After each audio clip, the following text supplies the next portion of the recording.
eating cake or chocolate, or preferably both. And sometimes, when Fergus hasn't run off with her keyboard, she writes stuff.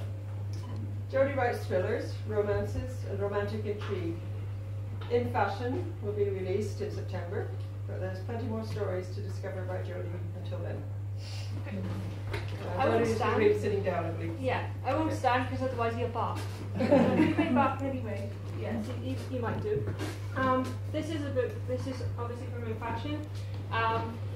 It's a romantic comedy. It stars. Can you hear me all right back there?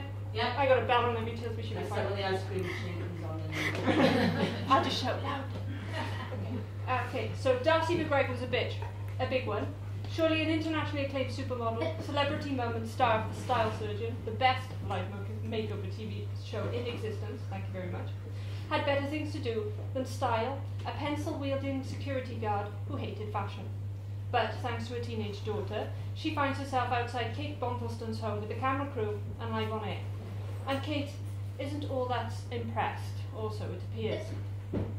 Kate checked her hair in the mirror again and took a slow breath. Mum was polishing the living room for the 15th time. Mikey was running through the living room, the kitchen, the hall on some imaginary racetrack, and her stepdad had decided to work late. He always got out of things. Why couldn't Darcy make him over? He had cement-dusted skin and a bald head. That'd be a challenge. The doorbell rang. Mum shrieked, threw her polish like a bitter, and sprinted towards the front door. Kate caught her in the doorway. Mum, calm down. You're not supposed to know they're out there. She dragged her to the sofa and plonked her down, picked up a polish and duster and shoved it in the side cabinet, picked up Mikey mid-zoom and shoved him under her arm, and pulled open the door. All right. Darcy stared at her. Then her gaze dropped to Mikey, then back up to her. Darcy was in high heels, really tall. What did they feed her? Kate, she said in a clogged up voice, the style surgeon is paying a house visit. Yeah, that line wasn't cheesy, was it? Okay, I'll get Mum, she said, like Darcy Flippin McGregor always knocked on the door. Her hands were shaking. She turned, and she headed to the living room. Mum, Darcy McGregor's here to see you. No, dear, Darcy said in a patronising tone. I'm here to see you. She breezed into the living room. Wow, it was weird seeing the woman on TV standing next to the picture of her and Mikey eating ice cream in Western Supermare, and Mum and Dad's wedding day. Your mother called, she beamed at Mum. Hello, Mildred. Mum just nodded. Dumbstruck. And your brother, Mikey, or as he was then, Sprout Man. Darcy stooped to smile at Mikey, who ceased wriggling and stared up at her. You know? He dropped down to his feet and peered up at her with awe. I love you! Darcy ahed to the camera and tapped him with a manicured finger on the nose. I always love a superhero. Mikey wobbled. He was going to faint. Kate picked him up and plonked him down next to Mum.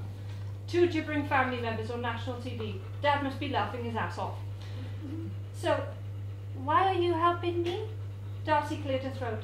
Kate, it's clear that you have a condition. Inside you're heartbroken and outside it's showing.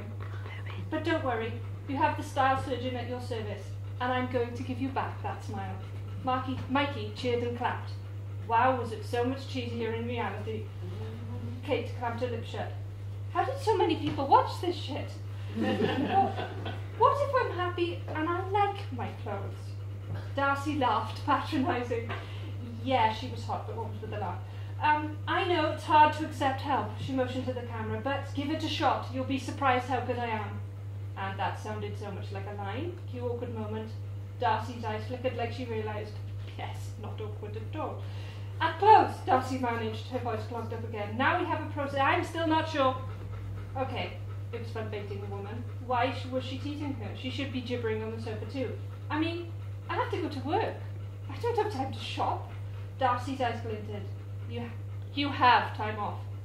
But I need the overtime, she nodded. When did she ever do overtime at a pencil factory? You need some help, Darcy narrowed her gorgeous blue, but not really blue eyes. Yeah, she was hot when she was fired up. And I'm going to help you. No thanks, Kate turned and headed towards the camera.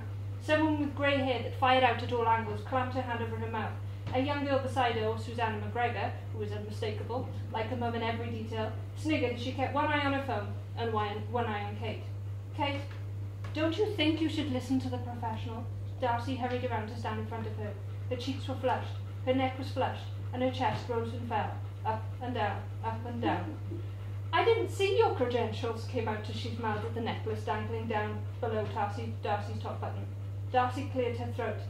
I'm Darcy McGregor. That should be enough, she said through bitten teeth. Kate smiled and lifted her gaze. But you've got a smudge on your shirt. She nodded to it. I'm not sure you're qualified. Fine. Darcy held out her hand and one of the camera crew handed her a tablet. Fashion shows in Milan, New York, London, Paris. More awards than you can fit in this room. She shoved the screen up. A slinky model strutted along the catwalk. I make women look good. And that sounded like another line. You don't think I do? Kate asked and held Darcy's fiery gaze. Something flickered there again. No. Darcy lowered her tablet and put her hands on her hips. Which is why I'm here. Now move it. We've got a process to follow. Are you always this pushy? She fired back. Only when I'm dealing with awkward people. Darcy's brow dipped. Brown eyes. Brown eyebrows. So she wasn't a natural blonde. Maybe I wouldn't be awkward if you stopped muttering at me. She put her hands on her hips. Was it her, or did they look like they'd have a punch-up? I'm not muttering at you. Darcy slammed her tablet to her thigh. Yes, you are. She couldn't help the smile creeping up. I'm not. Darcy threw her hands in the air and growled. I will style you, so get in the minibus. She glared at the camera. Cut! She wagged her finger at Kate and stormed out of the front door. Switch to adverts. Run the sponsor segment, the woman with grey hair said into the radio. We'll shoot Darcy's next section on the bus. Kate stared through the door. As the cameras lowered. Wow, what a woman. She grinned at the crew and gave Mikey a thumbs up. I think she likes me.